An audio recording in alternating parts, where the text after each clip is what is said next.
Hello, Hi. will you watch my YouTube video? I don't have an answer for that. Is there something else I can help with? Hi, my name is Nadia and I love trends. And I saw a couple of my favorite booktubers recently did mid-year book Freak Out Tech 2022 and I thought, hell yeah, I'm gonna do it too. Unlike all the booktubers, I read 11 books this year, but I managed with 11 books in 6 months. I'm happy. And now we are going to the questions. Question 1. Best books you've read so far. Best book I read so far this year was actually Seven Husbands of Evelyn Hugo and When Breath Becomes Air. These were two books that really surprised me. I was putting them off for a long time, but both of these books I couldn't stop reading and I just wanted to turn pages. Best sequel. I actually don't really read sequels. My goal in life never step into the book that I have to read in continuation. I'm currently actually reading The Name of the Wind, and I know that there is a second book in the series, so we'll see about it. New release you have not read yet, but you would love to. For me, it's gonna be a book, Book Lovers by Emily Henry. I think it's gonna be a very sweet, chill read for the summer, not very long, relaxing, hopefully will leave me with some happy mood afterwards. I'm quite excited about this book. Most anticipated release. I don't follow book releases, but mainly the source of my books is Reese Witherspoon Book Club. I also follow a couple of booktubers, and whenever they say something good, I just add it to my to be read pile. And then when I finish a book and I need to choose the next book, I just go to the bookstore and buy something. Yeah, I don't look at my to be read pile ever. Biggest disappointment of this year. For me personally, it was the book Handmaid's Tale. It's a book about dystopian society, and I tried to read this book 5 times or something because I really like this type of book where it shows our society, where things go wrong. There are so many books in different concepts, either where government becomes too powerful, like 1984. So I was really excited to finish reading Handmaid's Tale, so I pushed through and I still didn't like it. I personally think it was the way the story was told. The story was told in a type of audio diary of the protagonist. I don't think I really could connect with her in the end, and I didn't get a closure. I know there is a second part released a couple of years ago, so I'll see. Maybe if I read the sequel, I will get the closure I wanted, but it's definitely not gonna be sometime soon. The biggest surprise of this year, for me personally, it was Seven Husbands of Evelyn Hugo. Man, I was putting off this book because I thought it's some boring autobiography. I was surprised how good this book was. It talked about a celebrity. I just couldn't stop reading this book, and it made me think in the end about we sometimes follow these artists, we follow these stars, we follow these bloggers, and we think that we know so much about them because they put so much content out there. Basically, the book shows that very often when we see some headline, it was just curated. How often there is a scandal or divorce, it's all happening because people need publicity. How you can fabricate a scandal right before the movie release so that people first hate you and then they hate love you and go to the cinema. Oh, that made me feel like a puppet. And also it made me realize it's also something that you see in social media about your friends. It's curated and we don't know real us. So yeah, I really love this book. It's definitely page turner. I highly recommend for everyone. Favorite new author. I don't really have favorite new author, and if you just ask me in general who is your favorite author, I will be struggling because I just read whatever falls my in my lap. I think I really like Lucy Foley recently because I like thriller story. It's not the deepest thriller story, but the writing is good. It kind of makes you to turn the pages and find out what happened.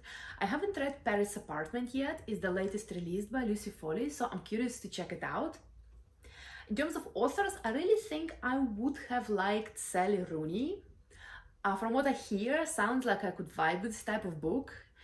I actually tried to read a book by Sally Rooney, Normal People, but then by accident got Anxious People. And Anxious People is a book by a completely different author, Fredrik Backman. And so it was a good read. It was an interesting story, but it wasn't the book I intended to read. So I still have to go back to Normal People. A new favorite crush and new favorite character. I united these questions. I don't have favorite crush in the book out of this. I haven't read any good romance story, haven't met another Mr. Darcy throughout the pages.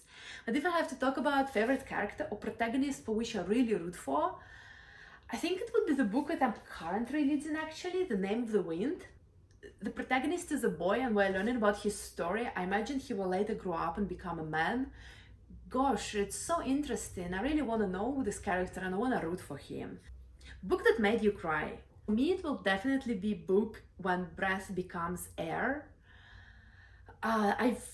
It's not a very long book, it's pretty short. I listened to it as an audiobook, and man, this book really shows a protagonist that finds out that soon he will die. I really like this quote. He was saying, "Before I got the cancer, I knew that I will die, but I didn't know when. Now I know I will die, but I still don't know when." And it was really crazy seeing. He knew that he has terminal cancer, but he wasn't sure if he's gonna die in 1 year or in 3 years and in 5 years. He's basically debating, shall I get a child or not? I don't know how long I will live. What will happen to my wife after I pass? Or shall I start writing a book? Because I might never finish writing a book. The author of the book is not a fictional character. It is actually a doctor who had cancer. It's such a beautiful science side to understanding of death, and also spiritual side of understanding of death. And just the book that reminds you about just do what you want, whatever. Just follow your priorities, do what you like. And yeah, this book makes you cry. Highly recommend it for everyone to start appreciating life a little bit more. Do little things you like. The book that made you happy. It actually was a book, It Ends With Us by Colleen Hoover. I reread actually this book because I read it long ago, and I know that film adaptation will be coming soon. And film adaptation has actually been produced by Rafael Solano from Jane the Virgin. This person will be directing the movie. Oh, it's a very good book. It has a very unusual ending which will not particularly make you happy, but book leaves you with a good happy feel in the end. Most beautiful book you got. I don't get a lot of physical books. I usually get electronic or audio books because I'm usually intimidated when I see a fat book. But a beautiful book I couldn't resist not having. Actually, I got it as a gift for my birthday.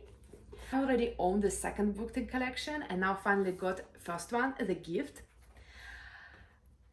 This is not a book that you would normally read if you just want to read, but if you like drawing or you're aspiring artist or a hobby artist like me, this Alois really writes about artistic process and finding yourself through art.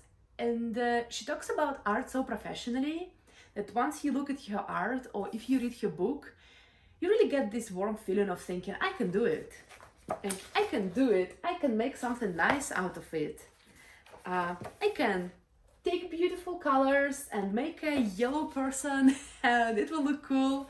So yeah, that's definitely a most beautiful book I own, mostly because of illustrations of Lois. I'm a huge fan. Soon I'll get a third book in this trilogy, I think sometime in July. I can also make an art book haul and show you art books I own. Spoiler, it's gonna be very short. What books you want to read by the end of 2022?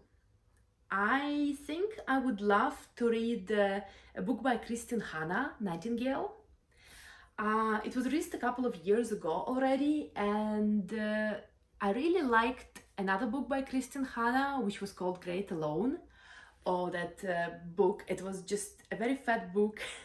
It was about life in Alaska and about coming of age. I hope that Nightingale is something like that. I hope the writing is same good. Just, and I don't really like descriptions of nature. You know, descriptions can be boring, but Kristen Hanna managed to draw such a beautiful scenery with her words. So I hope that Nightingale is as close as that. Favorite book adaptation of this year? I definitely loved Heartstopper. Everyone is watching it now. I only watched one episode, so I still have a lot to go. But if I wanna talk a little bit about Future Proof, I'm looking forward to film adaptation of Where the Crawdads Sing by Delia Owens. I've read this book a couple of years ago because it was a Reese Witherspoon book club pick, and the book is also very beautiful. Just like Kristen Hanna that I mentioned before, this book also has amazing description of nature. It also has a coming of age story, and it also has a bit of detective plot. I personally was not a fan of detective plot and I would scrap it, but it makes me wonder how the movie will look like. Will I root for the protagonist same way that I rooted for her in the book? And of course, I'm looking forward to hearing Taylor Swift a little bit more. Thank you for listening. It was cool recording it. Bye bye. Bye bye. Goodbye. Also, something you should know about my reading patterns. I usually read 3 books at the same time. I'm usually reading an audiobook, the one that I listen on my way to work, or the one that I listen during doing chores. I also usually read something just for the soul and heart and enjoyment. And there is one book that I read, kind of force myself to read. For me personally, it's usually books in the Dutch language because I'm currently learning Dutch. So it can be some book on professional matter. So yeah, stuff like that. I hope I'm not the only one who reads like 5 books at the same time and then finishes one. I should improve on this system.